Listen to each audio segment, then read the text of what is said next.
திருக்குறளை ஒரு ஆரிய எதிர்ப்பு நூல் என்றுதான் கருதுகிறோம். தொழில் வேற்றுமையில சிறப்பு வேறுபடும், அதுல எல்லாரும் சமம் இல்லைன்னு வள்ளுவர் சொல்லிட்டாரு. உண்மைதான். பிறப்பால் யாரும் அந்தணர் ஆக மாட்டாங்க. அப்ப நான் உணர்ந்தேன், சரி நாம தான் ஏதோ தவறா புரிஞ்சிருக்கோம்.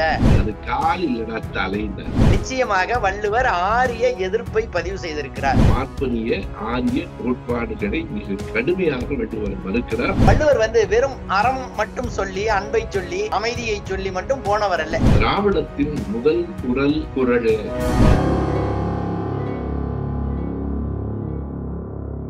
ஐயா வணக்கம். ஐயா வணக்கம். ஐயா வணக்கம். சொல்லுங்க ஐயா. ஐயா, நம்ம சென்ற வாரம் பகுதியை நிறைவு போகும்போது எனக்கு அந்த சென்ற வாரத்துல இருந்த ஒரு பெரிய ஐயப்பாடு, நீண்ட நாட்களாக இருந்த ஒரு உறுத்தல், அந்த வள்ளுவர் அந்த பார்ப்பான் என்ற சொல்லை பயன்படுத்தி இருப்பாரான்னு அதான் நம்ம பேசி ஒரு முற்று பெறாமையே முடிச்சோம். அதை என் மனம் நிறைவில்லாம தான் அந்த நிகழ்ச்சி முடிஞ்சுது. ஆனா நம்ம நிகழ்ச்சி வெளியிட்ட ஒரு மணி நேரத்தில் எனக்கு ஒரு அழைப்பு வந்ததுயா, சென்னையில இருந்து. என்னுடைய நட்பில் இருக்கிற திராவிட இயக்க சிந்தனையாளர் கவிஞர் லதா ராணி என்னை கூப்பிட்டாங்க. கூப்பிட்டுட்டு அவங்க எனக்கு சொன்னாங்க, இந்த மாதிரி ஐயாவும் நீங்களும் பேசிக்கிட்டீங்க, நான் பார்த்தேன்.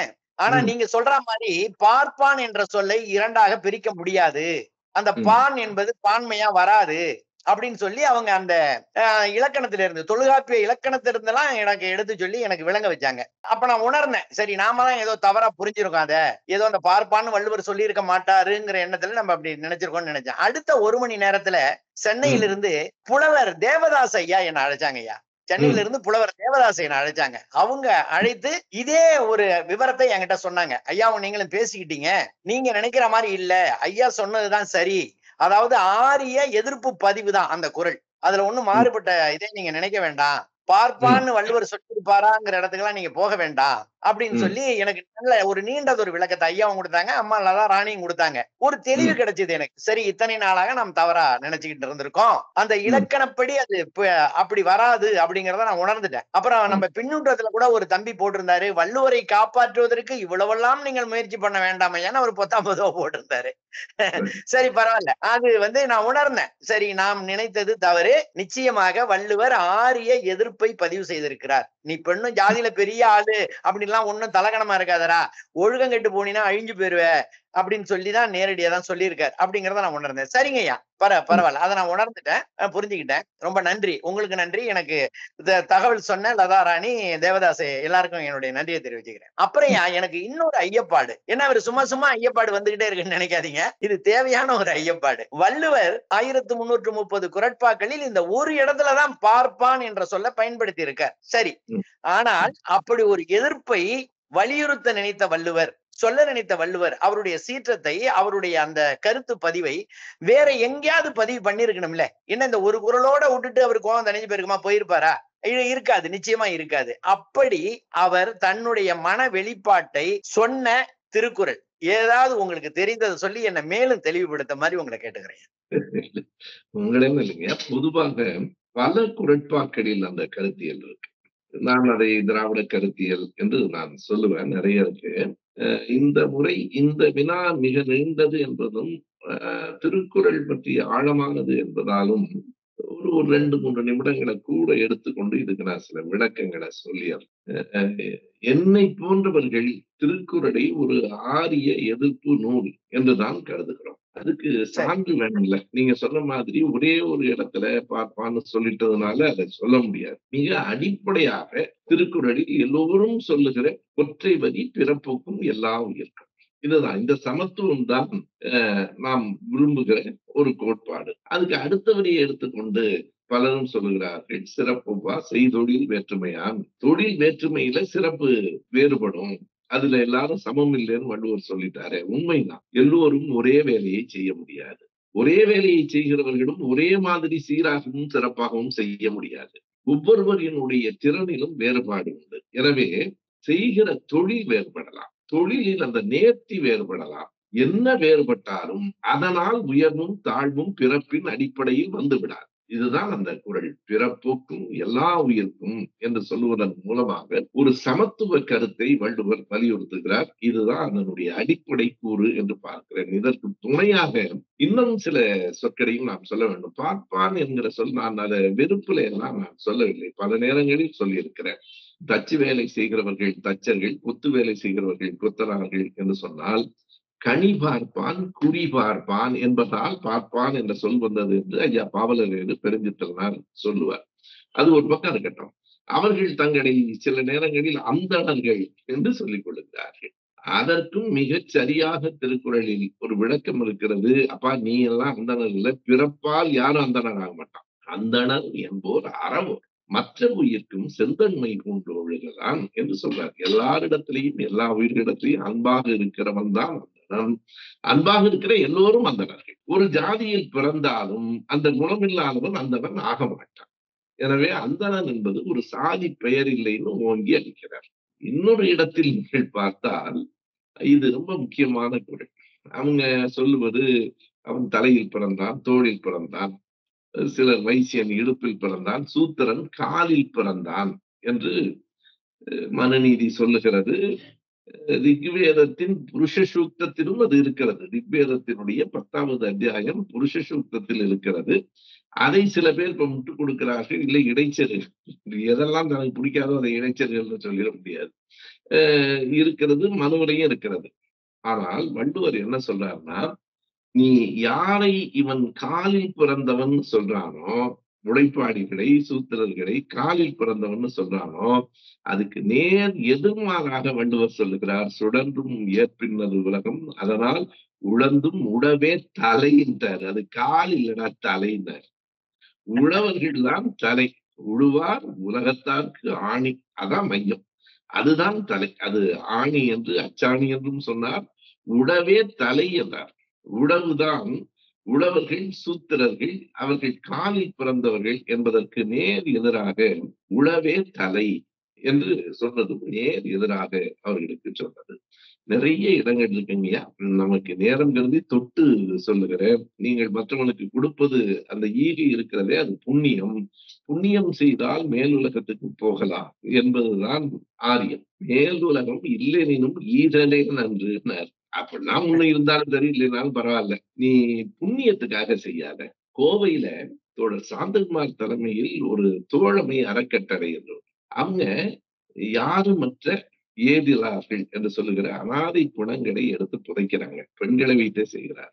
அதற்கு அவர்கள் சொல்லுவது, இது புண்ணியம் தேடி செய்வதல்ல, மனித கண்ணியம் தேடி என்று சொல்றாங்க. எனவே இவரும் அதைத்தான் சொல்றார். இதை புண்ணியம் செய்தால் ஈகை, அதன் மூலமாக நீ மேலுலகத்துக்கு போற. அதுக்கெல்லாம் இல்ல, மேலுலகம் அதாவது நல்லாறு எனினும் குழல் தீதுன்னு ஆரம்பிக்கிறார். அவர்கள் தான் அந்த பிச்சை எடுக்கிறவர்கள். அந்த பிச்சை எடுக்கிறது அது நாங்க எங்களுக்காக சொத்து சேர்த்துக்கலாம் வேண்டாம். நல்லாறு எனினும் குழல் தீது, கை நீட்டுவது சரியில்லை. மேல் உலகம் இல்லெனினும் ஈரலே நன்று என்று வள்ளுவர் சொல்லுகிறார். இதுல என்னன்னா, இங்க கொடுத்துட்டு அங்க போய் வாங்கிக்கலாம்ங்கிறது இந்த ஆன்லைன்ல பணத்தை டிரான்ஸ்பர் பண்ற மாதிரி. இங்க புண்ணியம் செஞ்சு மேல் உலகத்துல போய் அங்க போய் ரம்பை அவங்க டான்ஸ் எல்லாம் அதை இங்கேயே பார்க்கலாம்ல நீ. அதுக்கு அது வரைக்கும் போக வேண்டியதில்லை. அதனால இத புறநானூற்றுல ஏணிச்சேரி முடமோசியார் என்ற ஒரு புலவர் ஆய் அண்டிரன் என்கிற மன்னனை பற்றி பாடும்போது ஒரு செய்தி சொல்லுவாரு. நம்ம செய்கிற நன்மைகள் எல்லாம் நன்மையை கொண்டு வந்து சேர்க்கும் என்று கருதுகிற அறவிலை வணிகன் ஆய் அலன்பர். இது ஒரு தர்மத்தை வியாபாரம் பண்றது. அறவிலை வணிகன் ஆய் அலன், அப்படித்தான் தர்மத்தை வைத்து இன்னொன்றை பெற்று விடலாம் என்று கருதலேன்னு சொல்றார். இதையெல்லாம் வள்ளுவர் இந்த பார்ப்பனிய ஆரிய கோட்பாடுகளை மிக கடுமையாக வள்ளுவர் மறுக்கிறார். நிறைய இருக்கு, 4 இடம் சொல்லியிருக்கேன். பிறப்புக்கும் எல்லா உயிருக்கும், அந்தணர் என்போர் அறவும், உழவே தலை, மேலுலகம் இல்லெனினும் ஈதலே நன்று, இவையெல்லாம் ஆரியத்துக்கு எதிரான குரல்கள். என்னை பொறுத்தளவு திராவிடத்தின் முதல் குரலே திருக்குறள் தான். சமத்துவம், சமூக நீதி எல்லாவற்றும். சில இடங்களில் பெண்ணியம் குறித்து எனக்கு சில கருத்து வேறுபாடுகள் குரல்ல உண்டு. இருந்தாலும் திராவிடத்தின் முதல் குரலே என்று கருதுகிறவன் தான். சுருக்கமா சொன்னாங்கய்யா, வள்ளுவர் வெறும் அறம் சொன்னவர் மட்டுமல்ல, அவர் ஒரு சமூக புரட்சியாளர். அதுதான் அடிப்படையான செய்தி. அவருடைய புரட்சி எல்லாவற்றையும் நாம் திருக்குறளில் பார்க்க முடிகிறது. ரொம்ப ரொம்ப மகிழ்ச்சியா. இப்ப நீங்க இந்த அளவுக்கு ஒரு விரிவான ஒரு செய்தியை சொன்ன பிறகு எனக்கும் ஒரு நினைவு வருது. வள்ளுவர் வெறும் அறம் மட்டும் சொல்லி, அன்பை சொல்லி, அமைதியை சொல்லி மட்டும் போனவர் அல்ல. அப்படி மட்டும் போயிருந்தாருன்னா அவர் ஒரு சிறந்த வழிகாட்டியாக இருந்திருக்க வாய்ப்பு இல்லை. நானும் ஒத்துக்க மாட்டேன். ஏன்னு கேட்டா, இப்ப பாருங்கய்யா, ஒருத்தன் துன்புறுத்துறான். இது வந்து காலமறிதல்ங்கிற இடத்துல ஒரு குறள் வருதுயா. காலமறிதல் அதிகாரத்துல ஒரு குறள் சொல்லியிருக்கிறாங்க. அப்ப இது வள்ளுவர் சிந்தனையில எப்படி வந்திருக்கும் அப்படின்னு நான் நினைச்சு பார்க்கும்போது, வள்ளுவர்கிட்ட போய் நான் முறையிடுறேன். ஐயா, நீங்க அமைதியா இருக்க சொல்றீங்க, அன்பா இருக்க சொல்றீங்க. சரி. ஆனால் அவனுடைய தொல்லை தொடர்ந்து கொண்டே இருக்கிறதே. எதிராளியின் தொல்லை இடைவிடாது தொடர்கிறது. என்னை அழிக்க முற்படுகிறான். என்னை, என் மனைவியை, என் மக்களை, என் சுற்றத்தை அழித்து ஒழித்து விட வேண்டும் என்று முனைந்து நிற்கிறான். தாங்க முடியவில்லையே, நான் என்ன செய்வது?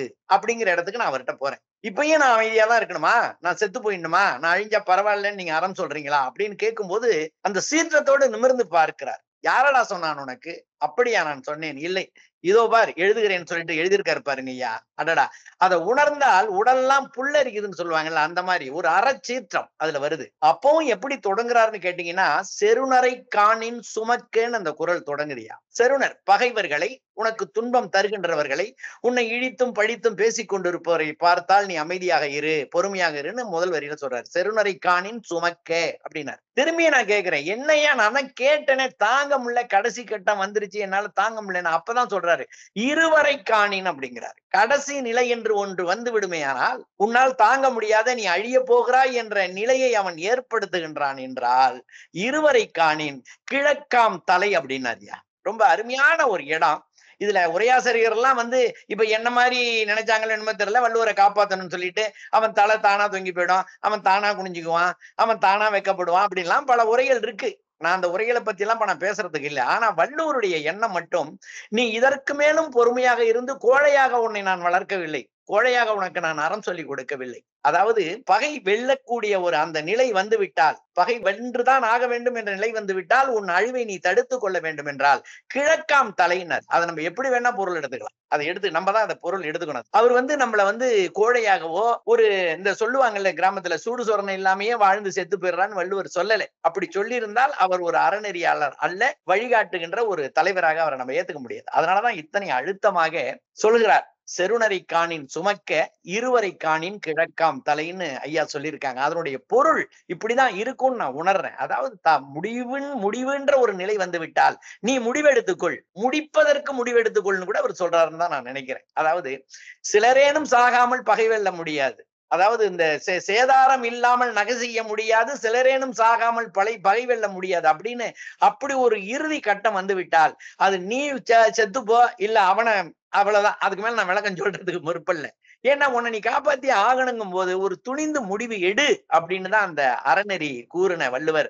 இதையும் சொல்லிக் கொடுத்த மிகச்சிறந்த புரட்சியாளராக அவர் என் கண்ணுக்கு படுறாருங்கய்யா. அது என்னுடைய கருத்தாக இருக்கு. அது அதாவது வள்ளுவனின் கோபம், வள்ளுவனின் அறச்சீற்றம் பல இடங்களில் இருக்கிறது. அதே நேரத்துல நாம வள்ளுவரை வெறும் ஒரு அறம் கூற வந்த அறிஞர் மட்டுமில்லை, புரட்சியாளர் என்று சொல்லுவதோடு புரட்சியாளர் மட்டுமல்ல, அவர் ஒரு மிக அருமையான கவிஞரும் கூட. அதற்கு திருக்குறள்ல இருக்கிற பல உவமைகள் அதற்கு எடுத்துக்காட்டாக இருக்கின்றன.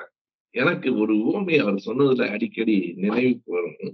அந்த வெகுளாமைங்கிற அதிகாரத்துல அந்த கோபம், சினம் பற்றி சொல்லும் போது, கோபம் வரலாம், மனிதனுக்கு கோபமே வராமலும் இருக்க முடியாது. ஆனா சினத்தை பொருள் என்று கொண்டவன்கிறார்.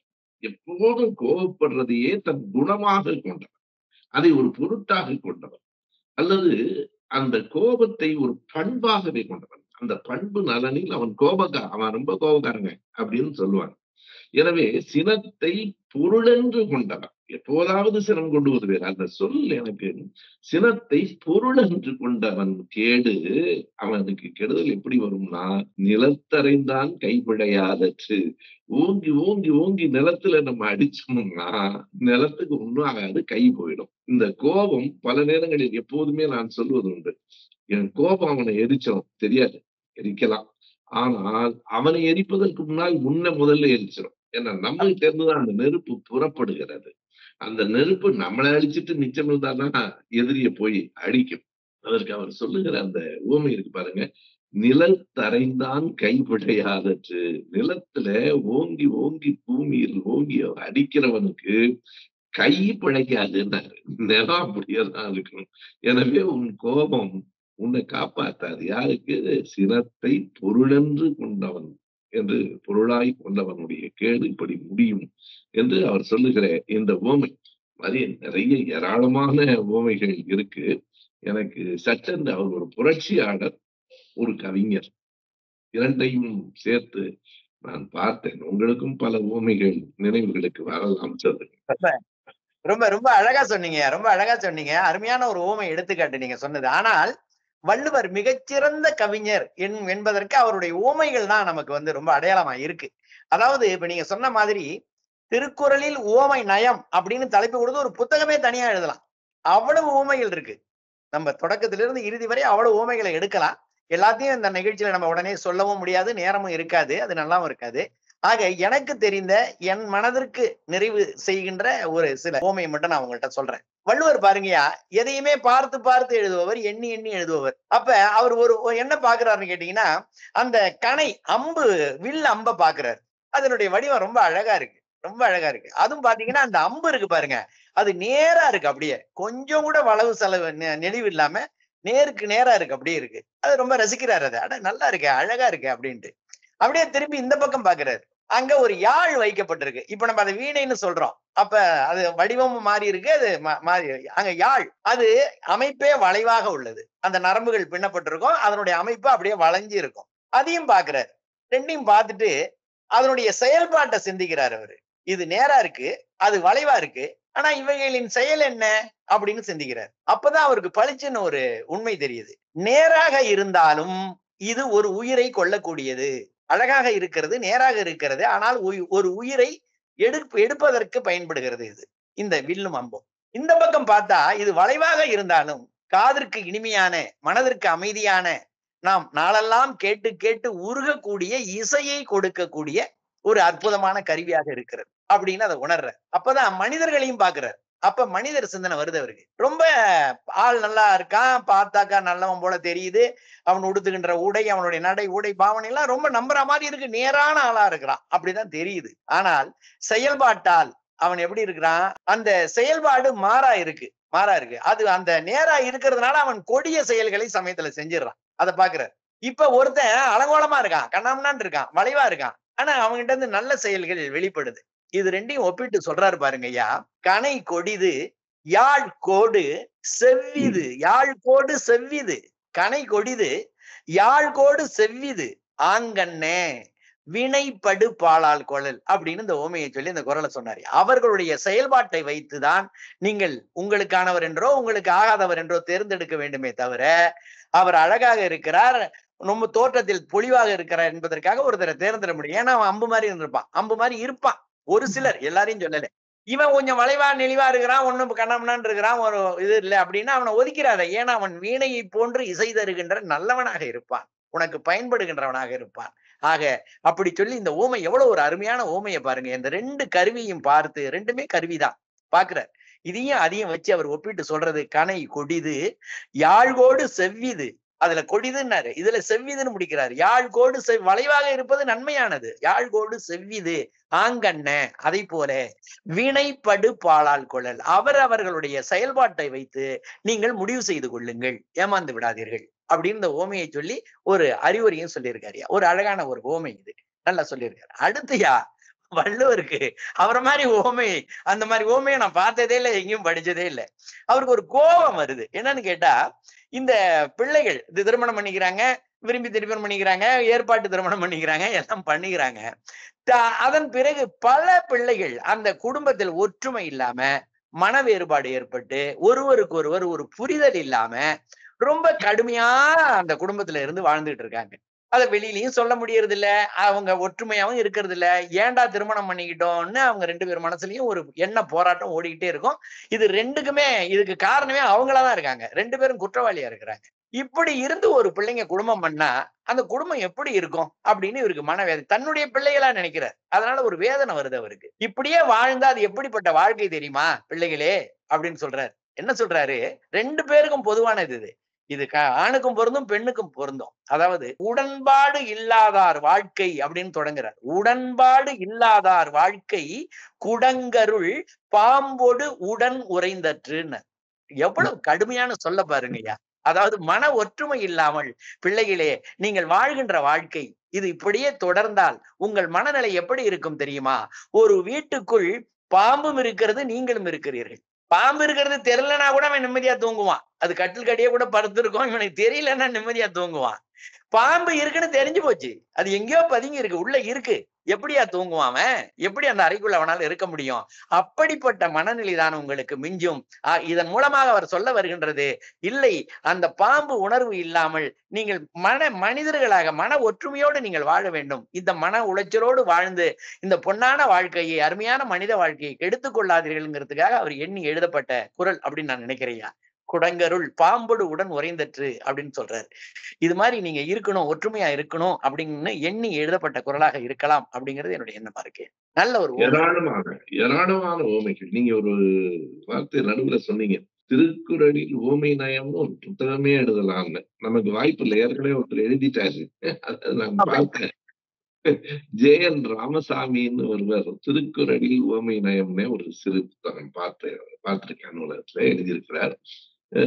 நீங்க சொன்ன அந்த ஓமை, எனக்கு இந்த கணை கொடின்னு சொன்னீங்க பாருங்க, அந்த நேராக இருக்கிற அந்த அம்பு கொடியது, வளைந்திருக்கிற யாழ் செவ்விது என்று, என்ன ஒரு ரொம்ப இந்த துயரத்தை பகிர்ந்து கொண்டு இந்த உரையாடலை நம்ம முடிக்கணும். வயநாட்டில் நடந்த அந்த விபத்திற்கு பாருங்க, மலைகள் இடிந்து விழுந்தன. இதுவரைக்கும் நம்ம வெள்ளம் பார்த்திருக்கிறோம், புயல் பார்த்திருக்கிறோம், பூகம்பம், மலை இடிந்து விடும் என்று யார் நினைத்தார்கள்? மனுஷபுத்திரன் ஒரு கவிதை எழுதியிருக்கிறார். அந்த கவிதையை படித்தால் கண் கலங்குகிறது. நிமிர்ந்து நிற்பதற்கு, மலையென நிமிர்ந்து நில் அப்படின்னு தான் நம்ம உண்மை சொல்லுவோம். நிமிர்ந்து நிற்கிற மலை தூண் விழுந்து கீழே விழுந்து அடிவாரத்தில் இருக்கிற மக்களை எல்லாம் அழித்தது. இதுவரையில் நாம் பார்க்காத துயரம். எனவே ஊமைகள் கூட மலையென நிமிர்ந்து நில் என்று இனிமேல் சொல்லுவதற்கு தயக்கமாக இருக்குமோ என்று தோன்றுகிறது. எனவே வள்ளுவர் ஒரு புரட்சியாளராகவும் மிகச்சிறந்த கவிஞராகவும் இருந்திருக்கிறார் என்பதுதான் இன்றைய நம் உரையாடலினுடைய சாரம். மறுபடியும் அடுத்த வாரம் சந்திப்போம். நன்றி, வணக்கம். நன்றி ஐயா, வணக்கம். திருக்குறளின் கருத்து செறிவையும் பகவத்கீதையின் அநீதி கோட்பாடுகளையும் ஒப்பிட்டு விளக்கும் உயரிய நூல். வழக்கறிஞர் அருள்மொழி, பேராசிரியர் சுப வீரபாண்டியன் ஆகியோரின் குறளும் கீதையும். விலை ரூபாய் 70 மட்டும். புத்தகம் வாங்க திரையில் தெரியும் தொலைபேசி எண்களுக்கு தொடர்பு கொள்ளுங்கள். மேலும் கருஞ்சட்டை பதிப்பகத்தின் இணையதளத்துக்கு வாருங்கள்.